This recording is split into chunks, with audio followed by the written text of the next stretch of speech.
Hello, everyone, and welcome to this Monday edition of Palmetto Sports Daily. I'm Rick, holding it down in Columbia, and on the panel today we have Teagan in Myrtle Beach, Bronwyn in Charleston, and Caroline in Greenville. And ladies, a happy belated International Women's Day. Hope you all had a great weekend and a great celebration. Okay, and we're talking some women's basketball right now. The third-ranked Gamecock women, man, they were stunned by the Texas Longhorns, the fourth-ranked Texas Longhorns, in the SEC championship game in Greenville, 78-61. It had the worst possible start for the USC ladies. Texas jumped out to a 14-0 lead in the first 5 minutes of the game. The Gamecocks only got up one shot attempt during that time, while Texas was 7-7. Like when it was 6-0, 10-0, you go, okay, the Gamecocks can get on a run, they can catch up. When it was 14-0 against a very good team like Texas, I said, man, it is going to be a long day. So over the final 35 minutes, Texas outscored USC by only 3 points, and it was dead even in the second half. But that hole that the Gamecocks dug themselves was just too much. They had 5 turnovers in the first quarter. The Longhorns scored 10 points off those turnovers, 10 total turnovers in the first half. And here's Don Staley talking about that loss. But you know what? She thinks there are going to be better days ahead. Our team knows we didn't play our best basketball, not nearly what we're capable of doing. And told them that the last time we lost in this situation, we won the national championship. So you got to think about that. It might be the very thing this team needs.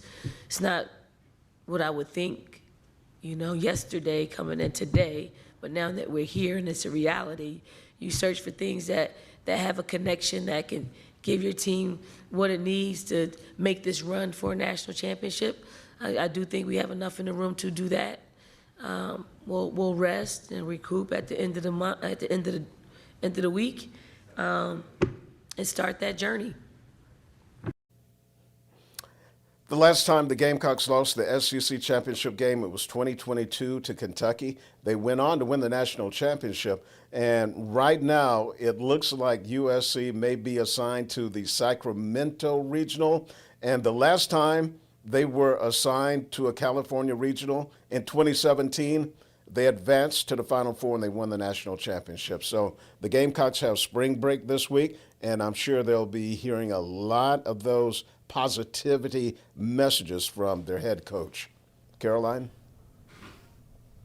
Yeah, well, if we're looking back on some of the history books, those two moments you just mentioned from 2017 in a California region and then 2022 losing the SEC tournament and then winning the national championship, Gamecocks fans could be a whole lot more worried. But if things go the way that they've gone before, they might be okay. But I just want to go back to yesterday and to that loss. One thing that I really appreciated when we were all in the locker room talking to players is that nobody was really making excuses. And I think it could have been easy to do that for this team, saying, oh, shots weren't falling or Texas was making everything, because they truly were. At least that's what it felt like. It felt like the Gamecocks were down by 30 rather than by 14, 16, 13, whatever it was. And so the thing that I really appreciated was just the ownership that was taken. Everybody kind of acknowledged the fatigue factor from playing in 2 really tight games. That game against Kentucky was a hard-fought one. They match up well with Kentucky. And the semifinal game against LSU was also hard-fought. That one went down to the wire. That was one of the best women's college basketball games I've ever watched. So they all acknowledged that, but I think they all also fell back on those thoughts that we just heard from Coach Staley, which was, hey, the last time this happened, this is where we ended up. And she and the players also said that maybe this is what they needed. Maybe this was a wake-up call. This is a team that typically does a lot of winning, and sometimes you end up learning a little bit more about yourself in a loss and how you respond to a loss. But yeah, Teagan, I'm interested to see where they end up, because that 1 seed, I mean, they should lock up an overall 1 seed, but it was kind of a toss-up in that game between whether they were heading to Sacramento or if Texas was heading to Sacramento. Now Texas is projected to have a home crowd pretty much in Fort Worth in Texas in that regional. So I'm just curious, like, what are your thoughts on maybe how that could affect the Gamecocks and how fans are maybe able to travel all the way across to California if they do wind up there in that second round? Yeah, I mean, one thing that I think Dawn Staley does really well with her teams is just teaching them how to learn from the mistakes that they've made. We saw that when they played Kentucky, at the end of last week versus when they played them in the SEC tournament. It just looked like two completely different teams, two completely different wins, even though, it was a win prior, but it was a pretty close one. So I think that Dawn Staley does a really good job just saying, like, hey, this is what we did wrong in this game against Texas when we just played them. It might come to doing this again and all that. So I think that she does a really good job with that. As for traveling out to California, I mean, there are Gamecocks fans everywhere, so I am sure that we will see some garnet and black out there if that is where they end up in the regionals and everything. So I think Gamecocks fans will travel. I think it'll be a little bit more difficult to do so for California, but no matter where they go, the Gamecocks just really do have a good support system, Bronwyn. Yeah, and I think something that we haven't brought up yet, I haven't seen a lot of people touch on this. Yes, the last time that they did this, they lost in the SEC championship. They did go on to win that national championship, but that loss was only 2 points. I'm pretty sure the score is 64-62. 2 points is a lot different than this one, 17 points. Now, to everybody's credit, like you said, Dawn Staley does a great job of teaching her team how to recover well from a loss, how to win from a loss. And I'm not saying that this is, the death knell for South Carolina Gamecocks in this tournament, but I think it's definitely something that, especially as a competitor, they're going to look back on. And I don't know, this might be one of the defining losses, I think, of this program. Just some interesting stats here. That was the worst loss they've had in an SEC tournament game since 2011, guys. And also, the 17-point halftime deficit was the largest halftime deficit under head coach Dawn Staley in the SEC tournament. And as far as the fans traveling, hey, a bunch of them went to Paris a couple of years ago for the season opener. They went out to Las Vegas the other season. And once one season is over, the fans are already planning ahead, so they'll have a good contingent. It won't be like Greenville, but they'll have a large contingent. Okay, that's going to wrap it up for the opening segment of Palmetto Sports Daily. Calling our first timeout. We'll see you on the other side.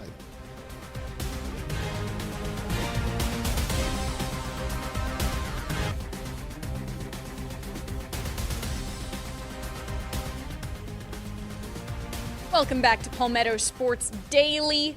We are starting off this block with some sad news for Coastal Carolina men's basketball. The season is over for them after a loss to Georgia Southern this weekend in the Sun Belt tournament. Now, the Chants had the 3 seed, so they got to wait a while until they played. They only had 2 more games after that one if they wanted to win the Sun Belt Championship. But Coastal Carolina falling 96-72 against Georgia Southern. And I think this was kind of a shock for most people watching the game, because if you looked back at the regular season and the 2 times that these teams matched up, Coastal had 1 win, 1 loss, but both of those games went to overtime. They were close. The Chants and the Eagles really going basket for basket in all of those games, but in this one it turned into a different story in the second half. The Chants were only down 45-42 at the end of the first half, but then the Eagles ended up outscoring CCU 51-30 in that second half. They just absolutely went off. I mean, there's no other way to say it. They were able to get Coastal at 14 turnovers total in the entire game. Georgia Southern had just 5. As for shooting, CCU shot 37% from the field, only 28% from 3. I don't know if what happened was just they kind of got out of the rhythm of playing after not having a matchup for 8 days, or if maybe getting into the competition they weren't exactly ready for it. Maybe Georgia Southern presented a couple of things that they weren't exactly ready for. I'm really not sure what went wrong in this one. I mean, Coastal was trying to keep up in that first half and then just kind of looked like they had exhausted themselves in that second one there, not able to really get over a couple of issues. Josh Beadle, though, the newcomer of the year in the Sun Belt, he had a game-high 25 points for the team, leading them. So end of the season for Coastal Carolina. On the bright side, they finished the year 19-13 overall, 11-7 in the Sun Belt, and that is the highest Sun Belt regular season finish since joining the league for the Chants. So tough end of the season, but good record nonetheless compared to the first year of the Justin Gray era. Caroline, I know that Furman was also in action. Yeah, well, first of all, I mean, I feel like we've seen quite a few of our teams lose in their conference tournaments this weekend, so it's been kind of hard to watch a lot of them go out, but one of them that is still going is Furman men's basketball in the SoCon Championship. That game is slated for 7 p.m. in Asheville tonight. Should be a fun one. They are playing the 1 seed Eastern Tennessee State, who actually ended up winning the regular season title as well. Furman was in that conversation a little bit, kind of late in the season, but lost to East Tennessee State and then lost another one and kind of fell out of that conversation, ended up finishing in the middle of the pack in the SoCon. So they are the 6th seed, but they are no strangers to playing on Monday in the SoCon tournament. This is Furman's 4th appearance in the championship game in the last 5 seasons, and they are going for their 8th title. This game, though, that they played in last night, the semifinal against UNC Greensboro, they were actually down by 9 points at halftime. Then they were down by as many as 11 points in the second half. But head coach Bob Ritchie said that a lot of the things that this team has faced throughout the course of the season actually ended up helping them. Just because you go through some stuff doesn't mean it always has to be a bad thing. You can kind of fall back on that and learn from it. And he said that's exactly what they talked about all week long and at halftime of yesterday's semifinal game. It just means that you have an opportunity to grow and you got opportunity to learn. And I really felt as we prepped for this week that a lot of the adversity that we faced in different points of the year were going to pay off, and they were going to turn into purposeful moments in this tournament. And we've had some games like we played tonight in the first half. We had one of those last Saturday in Cullowhee. And, not being able to turn really our tone and our spirit, and letting it get down and not being able to rise through it. And we had a pretty, just direct conversation at halftime about it, of what we had to go do. Well, and we saw what they were able to go do, which was eventually beat UNCG by 5, make it to tonight's championship game. That guy sitting there on the right of Bob Ritchie, which I guess on our right would be his left. I have a hard time with those. On Bob Ritchie's left, that would be Alex Wilkins. He is their freshman, who is also Furman's leading scorer. He had 34 points last night. Furman going for 54 points in the second half to end up getting that win. So I know they're going to look to bring that exact same energy to tonight's game against the Buccaneers. The last time that the Paladins ended up winning the SoCon Championship was back in 2023, and I think pretty much all of us who are sports fans remember what they ended up going to do in the NCAA tournament that year, which was knock off 4-seed Virginia. That electric call from Kevin Harlan. If you haven't heard it, you have to look it up. One of the best calls I've seen. The video of it was so awesome. So we'll be looking forward to that tonight. But we have a whole lot more Palmetto Sports Daily to get to. So we're going to take a quick break, and we'll be right back with y'all in just a few minutes.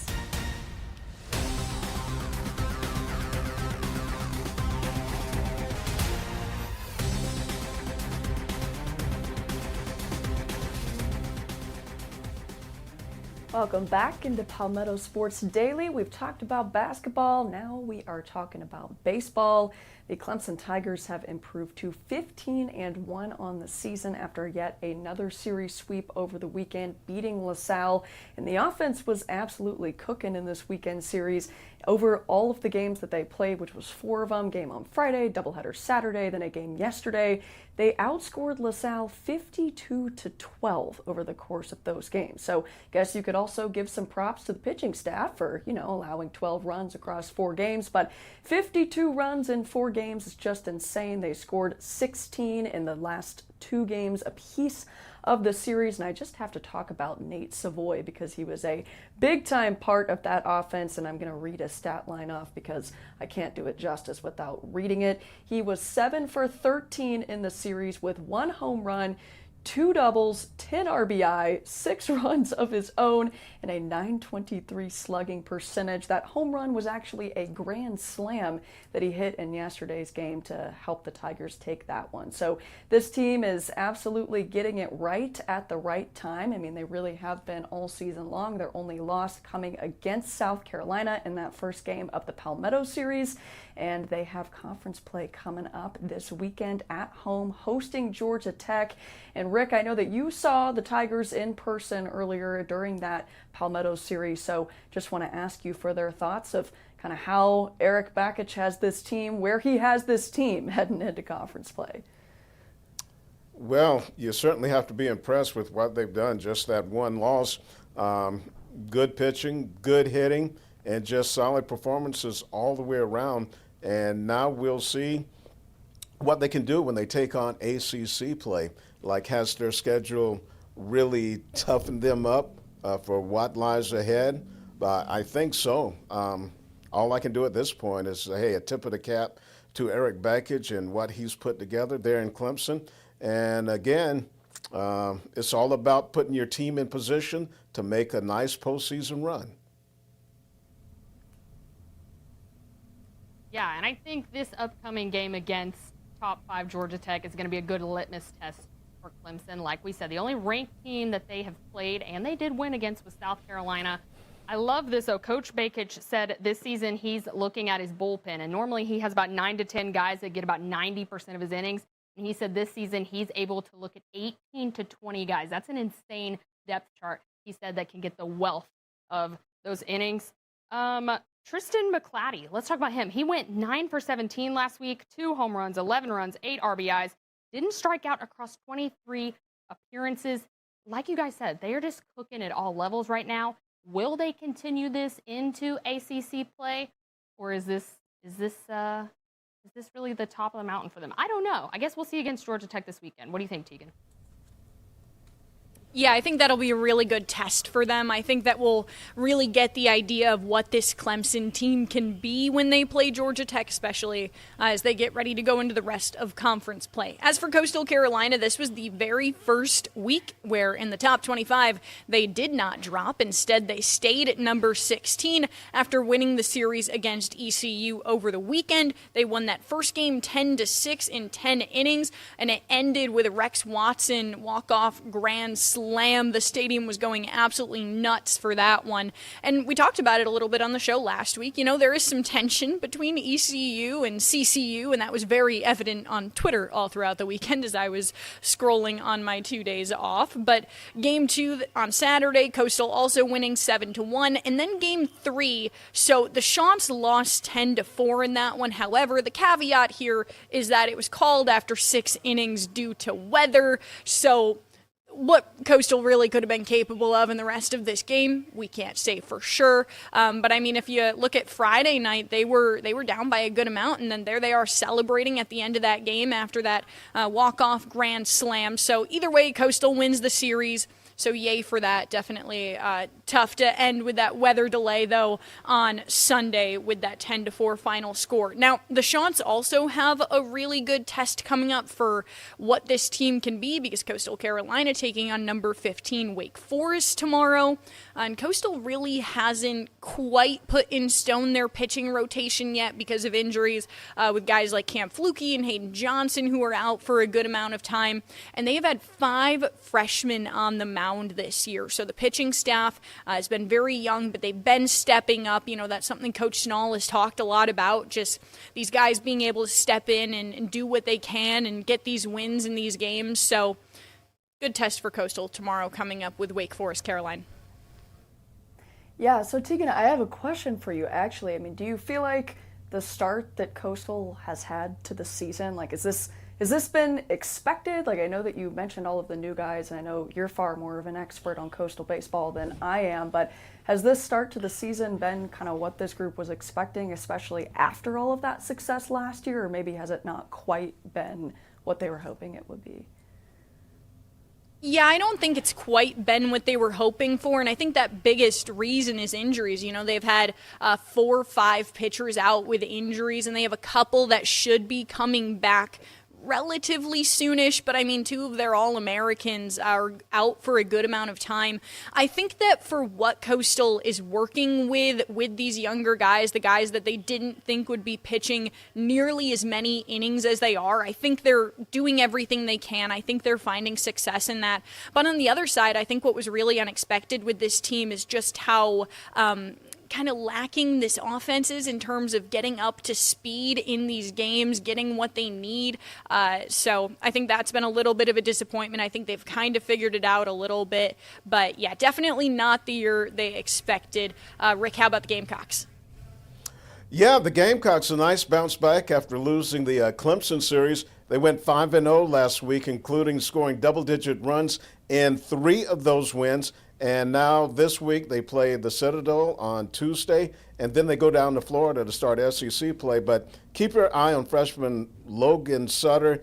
He went 9 for 16 with 2 doubles, 4 home runs, 10 RBI, 6 runs scored against Princeton this week. Well, that was for the entire week. So Logan Sutter, rising star for the Gamecocks, looks like. All right, that's going to wrap up this segment of Palmetto Sports Daily. We're going to take another time out and come back and wrap up the show.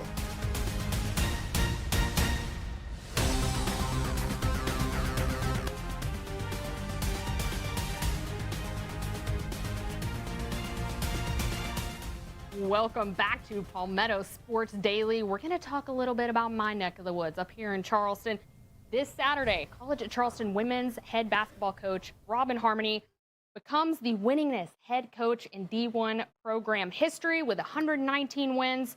This season is historic for them. They also set a new program record for most conference wins in a season at 16, and their first regular season championship win is also the first championship in D1 program history, guys. So lots of things to congratulate the Cougars about. They are going to play in the CAA tourney this weekend.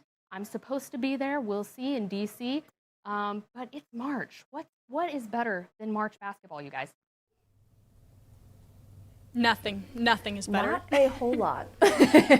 You took the words right out of my mouth, Teagan. Not a whole lot is better than March basketball. I mean, I think we've talked about it like last couple times we've been on the show, but it's hard to believe that it's just actually here and we've made it through like half of our conference tournaments for a lot of the teams. We've got some of the other men's teams that will be playing in them later this weekend. So it's just crazy that it's here. The madness is upon us and it's going to be so fun. The next 3 weeks are a wild ride, but we hope you enjoy it with us and we hope you will tune in tomorrow. Everybody enjoy your Monday. We'll see you back here on Tuesday.